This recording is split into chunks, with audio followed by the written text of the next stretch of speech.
হায়াত মৌতের মালিক আল্লাহ, ন্যূনতম সিকিউরিটি নিয়ে চলা হলো সুন্নাহ। রাজনীতিবিদের না বাসায় মৃত্যুটা হইতে পারে না, এটা কোনো ভালো মৃত্যু না। যিনি রাজনীতি করেন, যিনি লড়াই করেন, যিনি বিপ্লবী, যিনি সংগ্রামী, তার মৃত্যুটা হবে একটা সংগ্রামের মধ্য দিয়ে, একটা রাজপথ, একটা গ্লোরির মৃত্যু। আমি তো ভীষণভাবে প্রত্যাশা করি, আমি ছোটবেলা থেকে এই স্বপ্নটা দেখি, অনেক জায়গায় বলেছি যে একটা তুমুল মিছিল হচ্ছে অন্যায়ের বিরুদ্ধে, সেই মিছিলের সামনে আমি আছি, কোনো একটা বুলেট এসে আমার বুকটা হয়তো বিদ্ধ করে দিয়েছে, এবং সেই মিছিলে আমি হাসতে হাসতে আমি শহীদ হয়ে গেছি।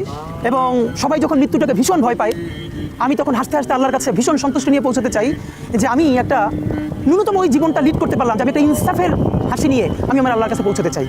সুতরাং আগামী 50 বছর বাঁচলাম, কোনো ইম্প্যাক্ট তৈরি হলো না আমার দিয়ে, দেশের জন্য, রাষ্ট্রের জন্য, উম্মার জন্য, জাতির জন্য। কিন্তু আমি ধরেন 5 বছর বাঁচলাম, সেটার মধ্য দিয়ে যদি আগামী 50 বছরের ইম্প্যাক্ট তৈরি হয়, তাহলে অনেকদিন বেঁচে থাকা কি সাফল্যের? বলেন, শহীদ প্রেসিডেন্ট জিয়াউর রহমান কয়টা দিন বেঁচেছেন, কিন্তু ভাবেন আজকে পর্যন্ত উনি আমার অনুপ্রেরণা। হাঁটতে হাঁটতে আমার পা ফুলে যায়। আমি আমার টিম সেদিনকে ব্যাগের মধ্যে জুতো নিয়ে তারপরে একটা শপিং মলে ঘুরছিলাম, মানে পা ফুলে গেছে, পা জুতোয় ঢুকাতে পারছিলাম না। তো জিয়াউর রহমানের একটা ওনার গল্প মনে পড়ছিল, যিনি মাইলকে মাইল যখন হাঁটতেন, ওনার সাথে স্টাফদের পা ফুলে যেত, কিন্তু ওনার তো আর্মি ট্রেনিং আছে। তখন তাকে বলতো যে স্যার আপনার তো আর্মি ট্রেনিং, আমরা তো আর পারি না। এই জন্য ওনাকে মানুষ রাখাল রাজা বলত।